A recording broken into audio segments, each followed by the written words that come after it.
దేవునికి ఎనలేని స్తుతి స్తోత్రములు కలుగునుగాక. క్రీస్తు నామములో మీ అందరికీ శుభములు వందనాలు తెలియజేసుకుంటున్నాను. ప్రియులారా, ఈ వాక్యాన్ని వింటున్నటువంటి ప్రియమైనటువంటి దేవుని పిల్లలందరికీ శుభములు కలుగునుగాక. ఈరోజు ఈస్టర్ పండుగను పురస్కరించుకొని ప్రపంచవ్యాప్తంగా ఎందరో ఈస్టర్ పండుగను జరుపుకుంటారు. కొందరు దేవుని బిడ్డలు పండుగను ఈస్టర్ పండుగను జరుపుకోరు.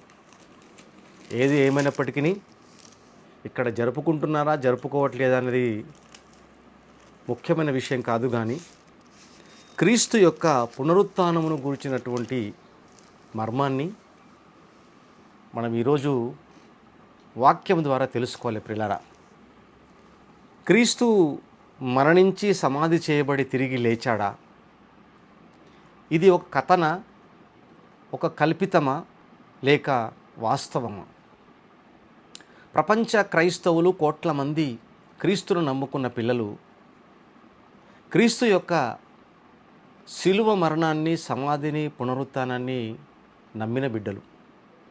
ప్రత్యేకంగా చెప్పాలంటే ప్రియులారా, క్రైస్తవుల యొక్క పునాది క్రీస్తు శిలువ మరణము, ఆయన సమాధి, పునరుత్థానం మీదనే ఆధారపడి ఉంది అన్నది మీరు తెలుసుకోవాలి. క్రిస్టియన్స్కున్న విశ్వాసం ఏంటంటే, మా పాపముల నిమిత్తము క్రీస్తు మరణించి సమాధి చేయబడి మూడవ రోజు తిరిగి లేచినవాడు అని విశ్వసిస్తున్న బిడ్డలు అనేకులు కోట్ల మంది ప్రపంచవ్యాప్తంగా ఉన్నారు. క్రైస్తవ విశ్వాసానికి పునాది అదే. మరి అలాగే సువార్త ప్రకటించడంలో కూడా ప్రాముఖ్యమైన పాత్ర క్రీస్తు యొక్క మరణము, సమాధి, పునరుత్థానం అని తెలుసుకోవాలి. ప్రియులారా, దీనిని అనేకులు మరి ఖండించటం, అనేకులు ఒక కట్టుకథగా అభివర్ణించటం, అనేకులు క్రీస్తు యొక్క శిలువను నమ్మకపోవటం, అనేకులు ప్రభు అయిన యేసు ప్రభు పునరుత్థానమును మూడవ రోజు దినమును లేచుట అనేది హాస్యాస్పదంగా వర్ణించటం, ఇవన్నీ కూడా మనము వింటున్నాం ఎన్నో సంవత్సరాల నుంచి. దేవుని సంగమా, నిజంగా క్రీస్తు మరణించి సమాధి చేయబడి తిరిగి మూడవ రోజు లేవటం అనేది క్రైస్తవానికి పునాది అయితేనే అది నిజమైన క్రైస్తవ విశ్వాస జీవితం అనేది మీరు తెలుసుకోవాలి. ఈరోజు మనం వినబోతున్నటువంటి విషయాన్ని మనం చాలా జాగ్రత్తగా వినాలి ప్రియులారా. ఎందుకనగా దేవుడు మనుషులను పుట్టించటం ఎందుకు, బ్రతికించటం ఎందుకు, చంపటం ఎందుకు? పుట్టుట గిట్టుట కొరకే అనుకుంటారు చాలామంది.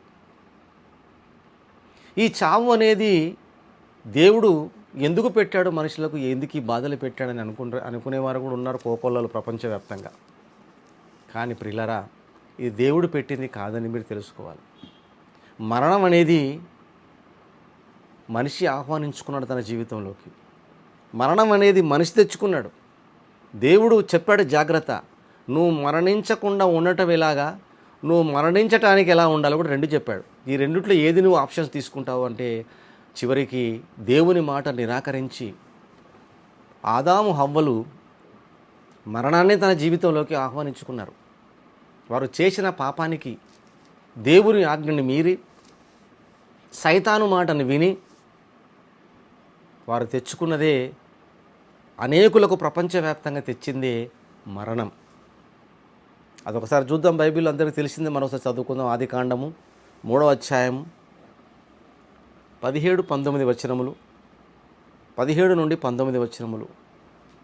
ఆయన ఆదాముతో, నీవు నీ భార్య మాట విని, నా మాట వినలేదు నువ్వు ఆదాము, నువ్వు నా మాట వినలేదు, నా మాట పెడచెవిన పెట్టి నీ భార్య మాట విన్నామని చెప్తున్నాను అక్కడ మాట. నీవు నీ భార్య మాట విని తినవద్దని నేను నీకు ఆజ్ఞాపించిన వృక్ష ఫలములు తింటివి గనుక. ఆజ్ఞ ఇచ్చాను నేను, ఆజ్ఞ అతిక్రమం పాపం. నా మాటగా ఆజ్ఞగా ఇచ్చిన దానిని ధిక్కరించి తుంగలో తొక్కి నీ భార్య మాట విన్నావంటే నా మాటకి ఎక్కడ విలువిచ్చావు ఆదాము? ఏం ప్రశ్న అండి? దేవుడికి సమాధానం చెప్పాడా? ఆదాము చెప్పలేకపోయాడు. ఆజ్ఞ అతిక్రమించినవు నీవు. నేను నీకు ఆజ్ఞాపించిన వృక్ష ఫలములు ఒకటి కాదు, ఫలములు పంచు చక్కగా తిన్నాడు, ఫలములు కడుపు నిండా తిన్నాడు. తింటివి గనుక నీ నిమిత్తము నేల శపించబడింది. నేలకు శాపం కూడా ఆదాము నుంచి వచ్చింది, హవ్వల నుంచి వచ్చింది. ప్రయాసముతోనే నీవు బ్రతుకు దినములన్నీ ఈ పంట తింటావు చెప్తూ 19వ వచనంలో ఏమంటున్నాడు? నీవు నేలకు తిరిగి చేరు వరకు నీ ముఖపు చెముట కార్చి ఆహారము తిందువు ప్రయాసముతోనే. ఏలైనగా నేల నుండి నీవు తీయబడితివి, నీవు మన్నే గనుక తిరిగి మన్నైపోదు అని చెప్పాడు. నువ్వు మన్నైపోతావు, మన్ను నుంచి తీయబడ్డావు, మన్నుగా అయిపోతావు. ఇది శాపం అయిపోయింది వాళ్ళ జీవితానికి. ఆ శాపమే ప్రపంచంలో సర్వమానవాళికి మరణం వచ్చింది. జాగ్రత్తగా వినాలి. కొందరు అనుకుంటారు, యేసు ప్రభు మరణం మాకెందుకండి, యేసు ప్రభు పునరుత్థానం మాకెందుకండి అని. ప్రియులారా, అనుకుంటే అనుకోని, కానీ మీకు మరణం ఎందుకు వస్తుందండి ఎప్పుడైనా ఆలోచించారా అని నేను అడుగుతున్నాను ప్రశ్న. మరణం నుంచి నువ్వు తప్పించగలవా అడుగుతున్నాను ప్రశ్న. ఎవరు మరణం తప్పించుకోలేరండి. ఆదాము హవ్వల ద్వారా మరణం వచ్చింది. ఆ ఆదాము ప్రారంభపు మనుష్యుడు. అందుకే బైబిల్లో చాలా స్పష్టంగా రాయబడింది. ఒకసారి చూద్దాం ప్రియులారా. ఆదాము యేసుక్రీస్తును వర్ణిస్తూ చెప్తున్నాడు బైబిల్లో. దేవుని యొక్క వాక్యాన్ని చక్కగా ప్రకటించాడు అపోస్తలుడైన పౌలు. కొరింథీయులకు రాసిన మొదటి పత్రిక 15వ అధ్యాయము 45వ వచనం నుండి చూద్దామండి. ఇందు విషయమై ఆదాము మొదటి మనుష్యుడు జీవించు ప్రాణి ఆయనని వ్రాయబడి ఉన్నది. జీవించు ప్రాణి, మంటిలో నుంచి తీయబడిన ప్రాణి. కడపటి ఆదాము జీవింపజేయు ఆత్మ ఆయను. కడపటి ఆదాము అంటే యేసుక్రీస్తు ప్రభువారు. మీకు అర్థమైంది? ఇప్పుడు ఆదాము నుండి మరణం, మొదటి ఆదాము నుండి మరణం, కడపటి ఆదాము అనే పరలోకము నుండి దిగివచ్చిన యేసుక్రీస్తు ద్వారా నిత్య జీవం వచ్చింది ప్రియులారా. కనుక చాలా చక్కగా వ్రాయబడి ఉంది. ఏమిటంటే ప్రియులారా, 42వ వచనంలో మృతుల పునరుత్థానమును అలాగే శరీరము క్షయమైనదిగా విత్తబడి అక్షయమైనదిగా లేపబడును. మట్టి నుంచి తీయబడిన దేహానికి, ఆ దేహం ఆదాము నుండి మనకు సంక్రమించగా, యేసు ప్రభువారి యొక్క దివ్యమైన తేజస్సు కలిగిన ఆ దేహము ద్వారా మనకు అక్షయమైనదిగా లేపబడుతుంది అని అన్నాడు. ఇది ఒక వాగ్దానము. క్రైస్తవులకు, ప్రభువును నమ్ముకున్న బిడ్డలకి ఏమి ఇచ్చాడంటే వాగ్దానము? నిత్య జీవాన్ని ఇచ్చాడు ప్రియులారా. ఆదాము నుండి ఇవ్వబడిన శాపము యేసుక్రీస్తు ద్వారా ఆశీర్వాదముగా పలచబడింది. ఘనహీనమైనదిగా విత్తబడి మహిమ గలదిగా లేపబడును, బలహీనమైనదిగా విత్తబడి బలమైనదిగా లేపబడును. శరీరం గురించి చెప్తున్నాడు. శివము, ఆ తర్వాత మహిమగల శరీరం. ఇది డిఫరెంట్ చెప్తున్నాడు. ఎందుకంటే ప్రియులారా, ఒక డౌట్ ఏమిటంటే, యేసు ప్రభువారు మరణించి సమాధి చేయబడి తిరిగి లేచాడా అన్నది పుక్కింటి ఒక కల్పిత కథన, లేక ఒక ఊహాజనితమైనదా? అలాంటి ప్రశ్నలు ప్రపంచంలో చాలామంది వేస్తున్నారు. అందుకే వాక్యంలో కూడా రాయబడింది. చూడండి ఒకసారి 15వ అధ్యాయము 1 కొరింథీయులకు రాసిన పత్రికలో 35వ వచనము. అయితే మృతులు ఏలాగు లేతురు? మరణించిన వాడు లేస్తాడా? ఏలాగు లేతురు? వారు ఎట్టి శరీరముతో వస్తురని ఒకడు అడుగును. ఏ శరీరంతో వస్తారు వాళ్ళు? శరీరం కుళ్ళి కృషించి మట్టిలో కలిసిపోతే ఆ శరీరము మళ్ళీ ఎట్లా వస్తుంది? ఏ శరీరముతో వస్తురని ఒకటి అడుగును. చాలామంది అడిగేశారు ఇప్పటికే. అందుకే సమాధానం ఈరోజు మనం వింటున్న వాక్యం. మరణించిన యేసుక్రీస్తు ప్రభువారు తిరిగి లేవటం అనేది సాధ్యమైందా? అది ఎంతవరకు నిజం? మరణించిన వారు తిరిగి లేస్తారా? నిత్యజీవం ఉందా అన్నది ఈరోజు వినబోతున్నాం ప్రియులారా. మృతులు ఎలాగూ లేస్తారు? క్రీస్తు మరణ పునరుత్థాన మర్మం. యేసుక్రీస్తు ప్రభువారు లాజరు అని లేపాడు. ఒకసారి మనం చూడాలి దాన్ని, అప్పుడు మీకు అర్థమవుతుంది. లాజరు అనే ఒక వ్యక్తిని, చనిపోయిన ఒక వ్యక్తిని లేపటం. ఒకసారి మనం అక్కడికి వెళ్దామండి. యోహాను సువార్త 11 అధ్యాయం. యోహాను సువార్త 11 అధ్యాయము. యేసు ప్రభువారి యొక్క స్నేహితుడు, యేసు ప్రభువారిని నమ్ముకుని వెంబడించిన అతను, లాజరు అనే అతను మరి చనిపోవటం జరిగింది. అక్కడ జరిగిన సంఘటన ఏంటో మనం చూద్దామండి. 11వ అధ్యాయము 39 నుండి 34 వచనములు. యేసు సమాధి చేయబడి రాయి దొర్లించి పెట్టారు. లాజరు అందులో ఉన్నాడు. సుమారుగా 4 దినముల నుంచి ఆ శవము సమాధిలో ఉంది. కుళ్ళిపోయి ఉండేది. 4 రోజులంటే వాసన వస్తుంటుంది దానికి. కొన్ని గంటలు అయితేనే స్మెల్ రావడం ప్రారంభించబడుతుంది.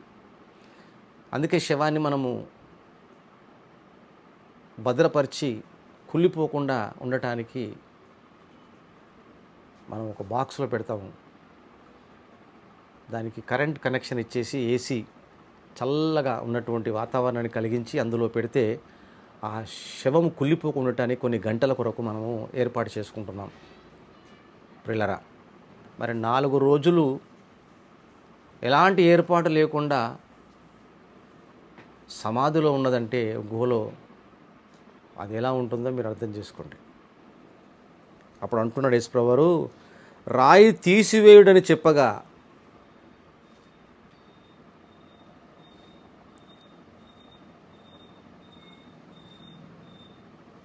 చనిపోయిన వాని సహోదరి అయిన మార్త, ఆయన యొక్క సహోదరి అంటుంది, ప్రభువా, అతడు చనిపోయి 4 దినములైనది గనుక ఇప్పటికీ వాసన కొట్టునని అతనితో చెప్పాను.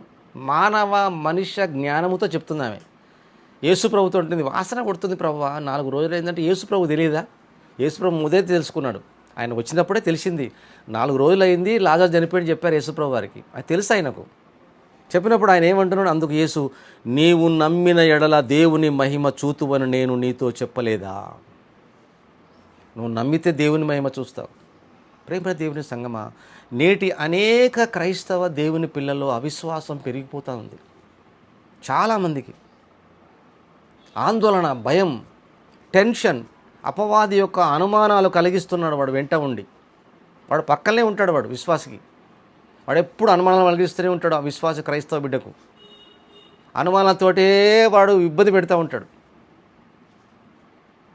ప్రభు అంటున్నాడు ఈరోజు, నీవు నమ్మిన ఎడల దేవుని మహిమ చూతువు. ప్రపంచ క్రైస్తవ విశ్వాసులారా, మీ విశ్వాస జీవితంలో ప్రతిరోజు ప్రతిక్షణం ఒకటి అనుకోవాలి, నేను దేవుని మహిమ చూస్తాను, నేను నమ్మకంతో ఉంటాను. దేవుడే చెప్పాడండి చాలా క్లియర్గా. ఎన్నో సందర్భాలలో ఇశ్రాయేలుకు చెప్పాడు. ఎన్ని అద్భుత కార్యాలు చేశాడు ఇశ్రాయేలుకు ప్రియులారా. ఎబ్రీ పత్రికలో చెప్పాడు 11వ అధ్యాయంలో.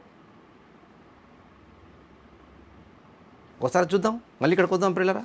ఎంత చక్కటి మాట చెప్పాడు ఎబ్రీ పత్రిక 11వ అధ్యాయంలో. ఒక మంచి మాట ఉంది, చూడాలి ప్రియులారా మీరు. 11వ అధ్యాయము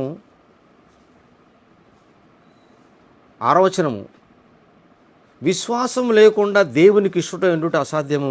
దేవుని యొద్దకు వచ్చువాడు ఆయన ఉన్నాడనియు తన్ను వెతుకు వారికి ఫలము దయచేయువాడనియు నమ్మవలెను కదా. నమ్మవలెను కదా. నువ్వు నమ్మావా? నీకు ఫలం దయచేస్తాడు తప్పకుండా. నువ్వు నమ్మి తీరాలి. నీ దేవుని నువ్వు చేతగాని వాడిగా గ్రహించకూడదు. నీ దేవుడు నీ పనులలో ఏది చేయని వాడిగా నువ్వు అపనమ్మికతో ఉండకూడదు అంటున్నాడు. అదే మాట యేసుప్రభు అంటున్నాడు, నీవు నమ్మిన ఎడల దేవుని మహిమ చూతువని నేను నీతో చెప్పలేదా? గుర్తు చేసుకో అని చెప్పి ఏమన్నాడు? అంతటా వారు ఆ రాయి తీసివేసి యేసు కన్నును పైకెత్తి ఆకాశం వైపు కన్నులెత్తాడు. పరలోకం ఎంతో దూరం ఉంది, అందనంత దూరం. తండ్రి, నీవు నా మనవి వినినందున నీకు కృతజ్ఞతాస్తుతులు చెల్లించుచున్నాను. నీవు ఎల్లప్పుడూ నా మనవి వినుచున్నావని ఎరుగుదును. కానీ నీవు నన్ను పంపితివని చుట్టూ నిలిచియున్న ఈ జనసమూహము నమ్మునట్లు వారి నిమిత్తమై ఈ మాట చెప్పితే నేను. జనసమూహం నమ్మట్లేదయ్యా, నేను నీ దగ్గర నుంచి వచ్చాను, నువ్వు నన్ను పంపావని. వాళ్ళు గ్రహించాలయ్యా, తెలుసుకోవాలని యేసుక్రీస్తు ప్రభువు మాట్లాడేమంటున్నాడు? ఆయన ఇలాగ చెప్పి, లాజరు బయటికి రమ్మని బిగ్గరగా చెప్పాను. బిగ్గరగా ఎందుకు చెప్పాడు? లాజరు బయటికి దగ్గర కదండి, అది ఉంది సమాధి. సమాధి దగ్గరే ఉంది, కొన్ని అడుగులు దూరమే ఉంది సమాధి. దాంట్లో ఆయనను పెట్టారు. శవం ఉంది అక్కడ. శవం వినదు. లాజరు బయటికి రంటే శవం వినదు కదండి. ఉలుకు పలుకు లేకుండా ఉంటే 4 రోజులు అయిపోయింది, వాసన పడుతుంది. కొన్ని అడుగుల దూరమే ఉంది. అంత అడుగుల దూరం ఉంటే అంత గట్టిగా వినటం ఎందుకు యేసుప్రభు అంటే, పరదైసులో ఉన్న లాజరు వినాలి. ఆయన గొంతు పరదేశుకు వెళ్ళాలి. గట్టిగా పిలిచాడు. అందుకే బిగ్గరగా లాజరు బయటికి రానగానే పరదేశం నుంచి వచ్చి ఆ శవంలోకి ప్రవేశించి అద్భుతమైన దేహం యథావిధిగా బయటకు వచ్చేసాడు. చూడండి ఏమైందో చూద్దాం. చనిపోయిన వాడు కాళ్ళు చేతులు ప్రేత వస్త్రములతో కట్టబడిన వాడై వెలపలికి వచ్చాను. కట్టినవాడు నడుస్తాడా చెప్పండి? కాళ్ళు చేతులు కట్టిన క్లియర్గా రాయబడితే ఎట్లా నడిచి వచ్చాడండి అక్కడికి బయటికి? నువ్వు నమ్మిన ఎడల దేవుని మహిమ చూతువు. యేసుకు అసాధ్యమైనది ఏది లేదు ప్రియులారా. ప్రేతము, ఆ శవము సజీవమైన మనిషిగా మారి అలా లేచి వచ్చేసాడు బయటకు. చూడండి, అతని ముఖమునకు రుమాలు కట్టి ఉండెను. అంతటా యేసు అన్నాడు, మీరు అతని కట్లు విప్పి పోనీడని వారితో చెప్పాను. కాబట్టి మరియ యొద్దకు వచ్చి ఆయన చేసిన కార్యములను చూచి యూదులలో అనేకులు ఆయన యందు విశ్వాసం ఉంచిరి. ప్రియులారా, ఈ అద్భుతం మీరు ఆలోచించండి. చనిపోయిన వాడిని లేపే సమర్థుడు యేసుక్రీస్తు ప్రభువారు. ప్రియులారా,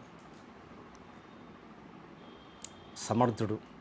చనిపోయిన వాడిని లేపిన వాడు చనిపోయి తిరిగి లేచే సమర్థుడు. అది మీరు గుర్తుపెట్టుకోవాలి.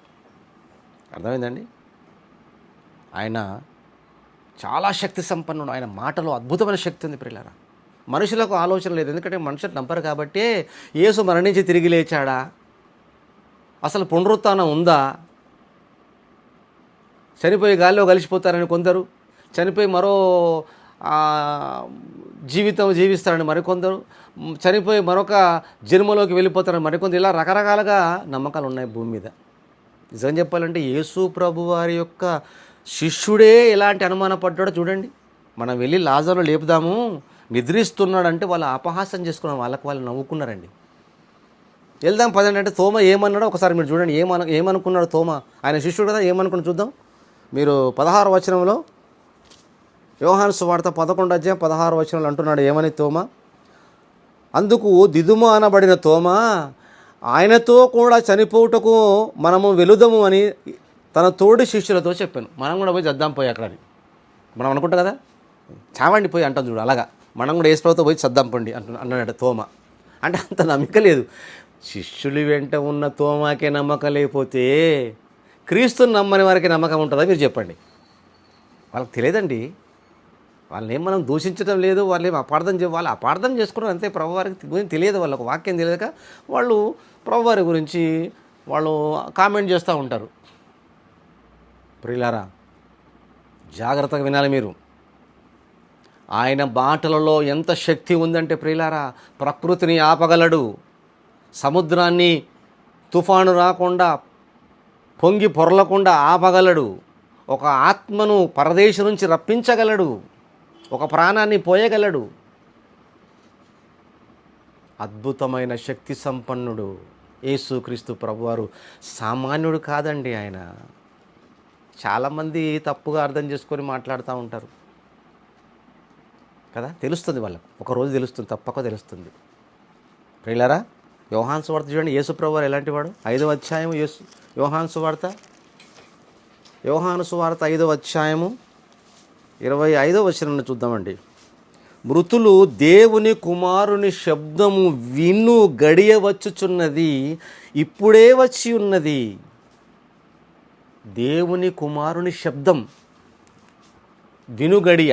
మృతులు లాజరు మృతుడిగా ఉండి దేవుని కుమారుని శబ్దము లాజరు బయటికి రా అనగానే పరదైసులో ఉన్న ఆత్మ విని ఆ మాటకు లోబడి, యేసు మాటకు లోబడి, ఆ శక్తికి లోబడి తిరిగి ఆ శవంలోకి ప్రవేశించి జీవాన్ని పొందుకున్నాడు లాజరు. ఇది ఒక ఎగ్జాంపుల్. భూమి మీద కళ్ళ ముందు జరిగినది. అనేకులు సాక్షులుగా ఉన్నారు, నమ్మిన వారు ఉన్నారు, చూసిన వారు ఉన్నారు.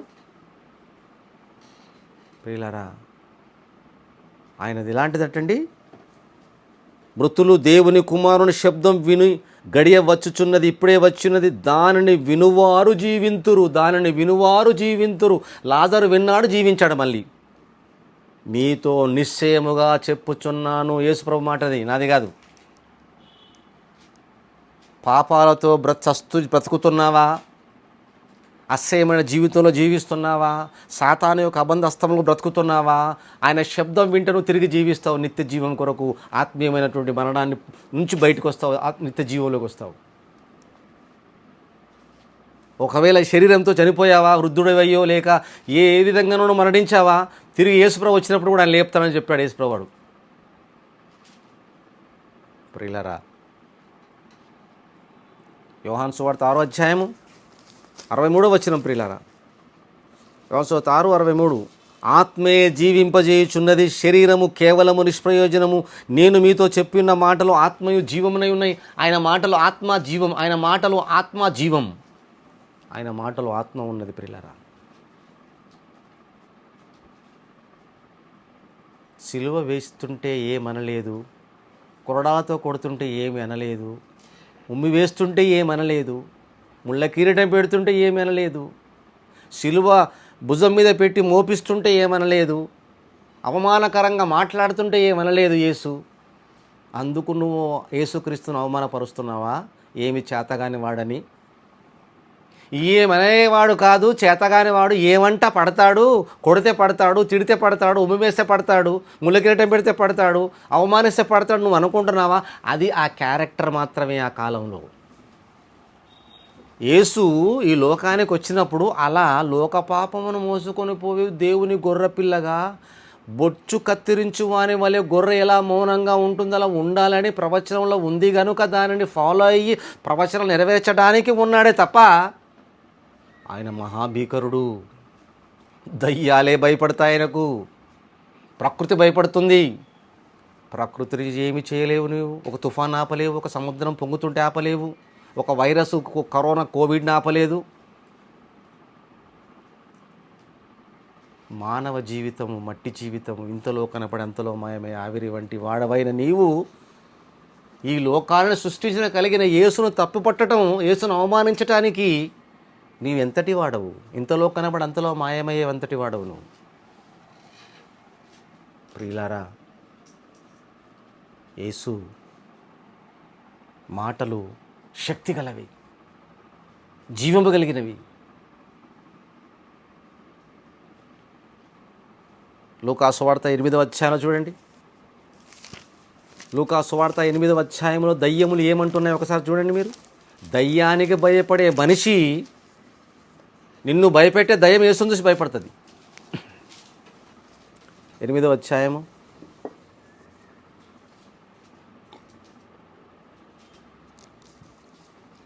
30-31 వచనాలు.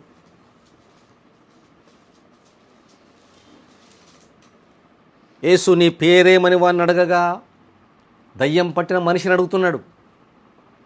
వాడు ఏమంటున్నాడు? చాలా దయ్యములు వాళ్ళలో చొచ్చి ఉండెను గనుక వాడు ఏమంటున్నాడు? తన పేరు సేనా. ఒక్క దయ్యానికే భయపడతావు, సేనా దయ్యాలు, వేల దయ్యాలు ఉన్నాయి వాడి లోపట. వేల దయ్యాలు మూకుమ్మడిగా వాళ్ళలో ప్రవేశించాయి.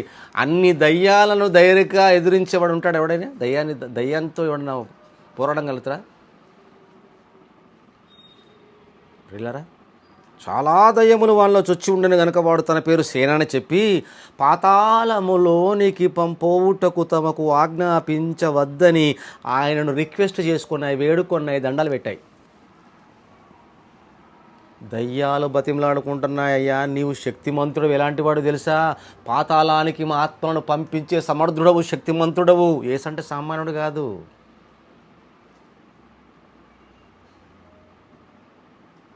యేసు చేతగానివాడు కాదు.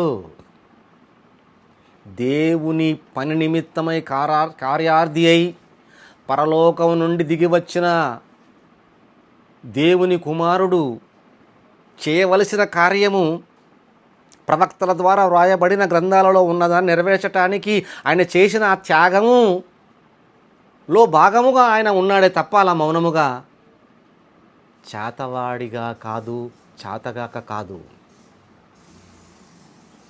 అదైన పాత్ర, ఆయన క్యారెక్టర్ అయిపోయింది. అది నువ్వు ఇంకా యేసును అలాగే చూడకు. పాతాళానికి దయ్యాలను పంపే సమర్థుడు. దయ్యాలు వణికిపోతున్నాయి ప్రియులారా. నరకానికి పంపేవాడు కూడా యేసుక్రీస్తయ్యా. చివరికి లాస్ట్ జడ్జిమెంట్ డే. ఆయన సామాన్యుడు కాదు. మత్తయి సువార్త 25వ అధ్యాయము, మత్తయి సువార్త 25వ అధ్యాయము, యేసు రెండవ రాకడలో 41వ వచనం. అప్పుడు ఆయన ఎడం వైపున ఉండువారిని చూచి, శపించబడిన వారులారా, నన్ను విడిచి అపవాదికిని వాని దూతలకును సిద్ధపరచబడిన నిత్యాగ్నిలోనికి పోవుడి. అర్థమైందా? అక్కడ పంపిస్తున్నాడు, నిత్యాగ్నిలోనికి పోవుడి. ఆయన చెప్తే వెళ్ళిపోవాల్సిందే. ఎట్లయితే లాజరు బయటికి రా అంటే పరదేశంలో ఉన్న ఆత్మ ఆ శవంలోకి ప్రవేశించి శవము సజీవమై ఎలా బయటికి వచ్చిందో, ఆ మాటలో ఉన్న శక్తి రేపు నరకానికి పోయే వారిని కూడా నోటితో చెబితే నరకంలో పడిపోతారు వెళ్ళి వాళ్ళు. అర్థమైందా మీకు ఇప్పుడు? ప్రియులారా, యేసు ప్రభువారు మరణించి తిరిగి లేచాడా అన్నదానికి దేవుడే ఒక ఎగ్జాంపుల్ ఇచ్చాడు. ప్రకృతిలోనే ఉంది. మరణిస్తే తిరిగి లేచేది ఉంది, మరణిస్తే బ్రతికేది ఉంది.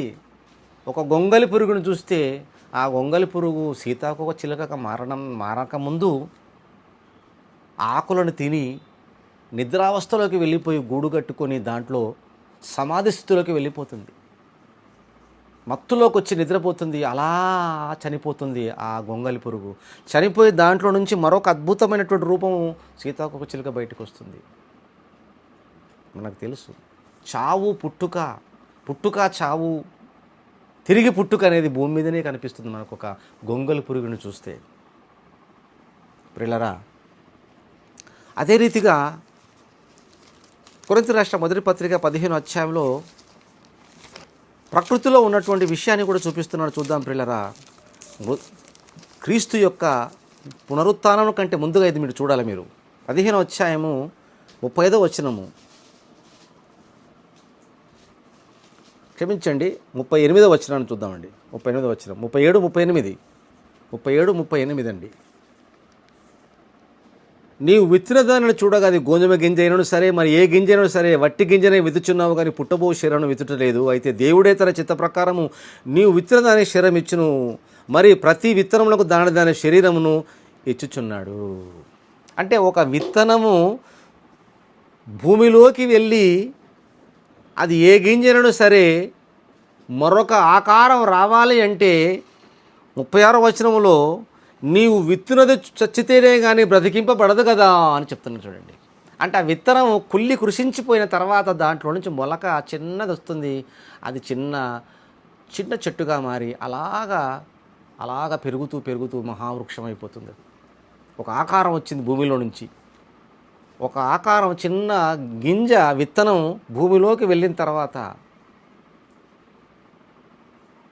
ఒక మొలకొచ్చి ఒక చిన్న మొక్కై చెట్టై మహావృక్షం అయిపోతుంది.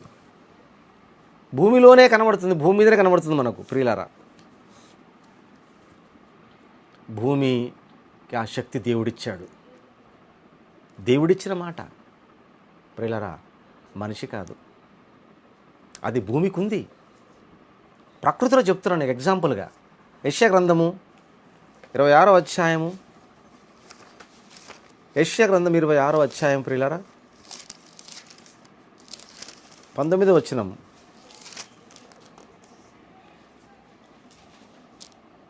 మృతులైన నీవారు బ్రతుకుదురు, నా వారి శవములు సజీవులవును.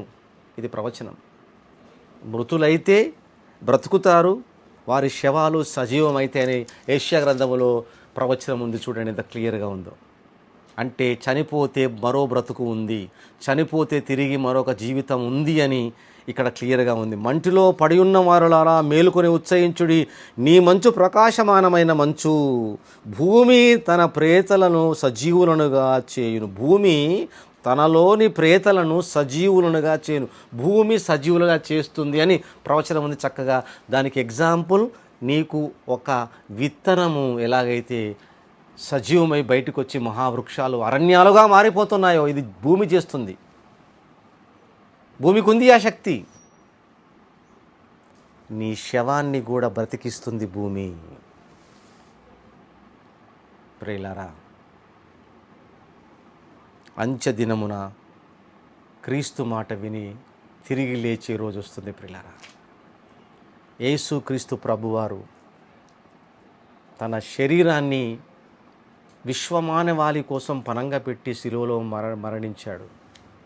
లేఖనానుసారముగా, వాక్యానుసారముగా సమాధి చేయబడ్డాడు. వాక్యానుసారముగా, లేఖనానుసారముగా 3 రోజులు ఉన్నాడు సమాధిలో. చెప్పాడు, నేను 3 రోజుల తర్వాత లేస్తానని సజీవుడిగా. లాజరును లేపిన వాడు ఆయన లేవాడు అండి? ఒకటి అర్థం చేసుకోండి లాజిక్. ఎందరినో చనిపోయిన వాడిని లేపాడు. అద్భుతాల, స్వస్థతల, సూచక్రాలు, మహత్కారాలు చేశాడు. ప్రకృతికి ఆజ్ఞాపించాడు.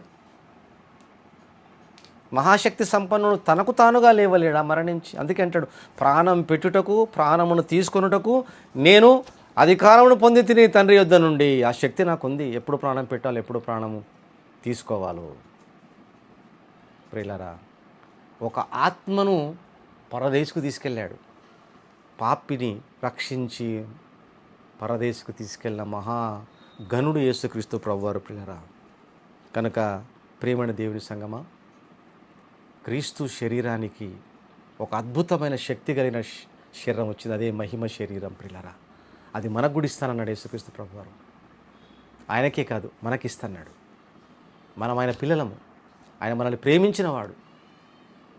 తనలాంటి శరీరాన్ని మనకిస్తున్నాడు. మహిమ శరీరం, మార్పు శరీరం, యేసుక్రీస్తుకు వచ్చిన శరీరం. ప్రియులారా, అంచె దినమున లేపుతానని వాగ్దానం చేశాడు. కొరింథీయులకు రాసిన మొదటి పత్రిక 15వ అధ్యాయము 15వ అధ్యాయం, కొరింథీయులకు రాసిన మొదటి పత్రిక 15వ అధ్యాయంలో ఒక మాట ఉంది చూడండి. అది చాలా ఇంపార్టెంట్ అయినటువంటి మాట. అది మనం చూడాలి ప్రియులారా. 22-23 వచనములు. ఆదామునందు అందరూ ఏలాగ మృతి పొందుచున్నారో అలాగుననే క్రీస్తునందు అందరూ బ్రతికింపబడుదురు. ప్రతివాడును తన తన వరుసలో బ్రతికింపబడును. ప్రథమ ఫలం క్రీస్తు. చూసారా, ఇక్కడ ఇచ్చాడు. యేసు ప్రభువారు మొట్టమొదటిగా చనిపోయి తిరిగి బ్రతికాడు. అంటే మరి లాజరు బ్రతికాడు కదా అనుకుంటారే మీరు. లాజరు బ్రతికి మళ్ళీ చనిపోయాడు. ప్రకృతి సంబంధంగా, లోక సంబంధంగా, భూ సంబంధంగా అనొచ్చు. కానీ చనిపోయి తిరిగి లేచిన తర్వాత చనిపోకుండా ఎప్పటికి ఉండడం అనేది మొదట క్రీస్తే. ఆ తర్వాత ఆయన రెండో రాకడలో మనము తిరిగి లేపబడిన తర్వాత ఇక చనిపోము మనకు. అది నిత్య జీవం అంటే. యేసు ప్రభు వచ్చేంత వరకు చనిపోయిన వారు అలాగే ఉంటారు. అనే తర్వాతనే, వచ్చిన తర్వాతనే నిత్య జీవం అనే దానికి తిరిగి లేస్తారు అన్ని శవాలు కూడా. ప్రియులారా, అలాగుననే క్రీస్తునందు అందరూ బ్రతికింపబడుదురు. ప్రభువును నమ్ముకున్నవారు ప్రతివాడు తన తన వరుసలో బ్రతికింపబడును. ప్రథమ ఫలం క్రీస్తు. క్రీస్తు తర్వాత క్రీస్తు వచ్చినప్పుడు ఆయన వారు బ్రతికింపబడుదురు. క్రీస్తు వారు బ్రతికింపబడతారు. ప్రియులారా, బ్రతుకుట అనేది ఉంది, పునరుత్థానం అనేది ఉంది. అందుకే చెప్పాను, యేసు ప్రభువారి చనిపోవటము, సమాధి చేయటము, తిరిగి లేవటం అనేది, ఆ పునరుత్థానం అనేది ఏదైతే ఉందో అది యేసుక్రీస్తు ద్వారా ప్రపంచ సర్వమానవాళికి దేవుడిచ్చిన ఒక గొప్ప వాగ్దానం. అదే నిత్య జీవం. మరణించిన తర్వాత తిరిగి లేవటం అనేది ప్రతి ఒక్కరికి ఇచ్చాడు ప్రియులారా దేవుడు. అదే క్రైస్తవ జీవితానికి పునాది. నిత్య జీవం ఉంది, దానికి ఎగ్జాంపుల్ యేసుక్రీస్తే. ఆయన ఎలాగైతే చనిపోయి సమాధి చేయబడి తిరిగి లేచాడో, పునరుత్థానం అయ్యాడో, అదే ప్రతి విశ్వాసే నమ్మవలసినది క్రీస్తునందు ఉన్నటువంటి ప్రియ బిడ్డలు. ప్రియులారా, అందుకే అన్నాడు. చివరి ఒక మాట చూసి ముగించుకుందాం, ప్రభు మాట చూసి. 8వ అధ్యాయం యోహాను సువార్త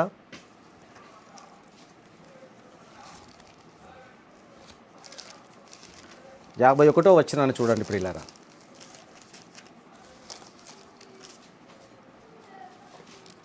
యోహాను సువార్త 8వ అధ్యాయం 51వ వచనం.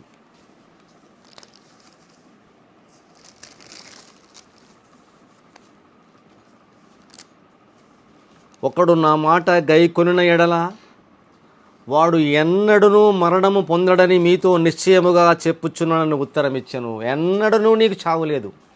భూమి మీద చనిపోయిన తర్వాత తిరిగి నువ్వు ఎప్పుడైతే యేసు రాకడలో లేస్తావో ఇక నీకు మళ్ళీ చావు ఉండదు. ఆ నమ్మికతో బ్రతకాలి విశ్వాసి. నాకెప్పటికీ మరణం లేదు, యేసుకి ఎప్పటికీ మరణం లేదు, యేసు లాంటి జీవితం నాకు యేసుప్రభు ఇస్తానన్నాడు. ఆయన నమ్ముకుంటే నువ్వు మరణించిన తర్వాత నువ్వు తిరిగి లేస్తావు యేసు రాకడలో. అదే నిత్య జీవం, అదే పునాది ప్రతి విశ్వాసికి, క్రైస్తవ సంఘానికి ఉన్నదే. ఆ పునాది మీదనే క్రైస్తవ సంఘం కట్టబడింది. నిత్య జీవం ఉన్నది. ఆ నిత్య జీవానికి మార్గం యేసుక్రీస్తు ప్రభువారు ఆయన భూమి మీదకి వచ్చి తన బోధనల చేత విశ్వ క్రైస్తవ సంఘాన్ని కట్టి, ఆయన బోధనల చేత ఆత్మీయ జీవితంలో ఎదిగింప చేసి, ఆయన మాట చేత అనేకులను ఆశీర్వదించి బలపరిచి, ఆయన పరలోకానికి ఒక వారధిగా, భూమి నుండి పరలోక వారధిగా, మనుషులకు దేవునికి మధ్యవర్తిగా ఉన్న యేసే తన శరీరాన్ని మన కోసం ఫలంగా పెట్టి, మన పాపముల నిమిత్తం చనిపోయి మృతి పొంది సమాధి చేయబడి లేఖనం ప్రకారం 3వ దినమున లేపబడినటువంటి యేసుక్రీస్తు ప్రభువారిని నువ్వు నమ్మి ఆయన అనుసరిస్తే అలాంటి జీవితాన్ని నీకు ఇవ్వబోతున్నాడు, ఇస్తాడు. అందుకే ఉదాహరణగా లాజరును చూపించుకున్నాం మనం. లాజరును చూసాం ప్రియులారా. కనుక అట్టి విశ్వాసమైన జీవితముతో నిత్య జీవం కొరకు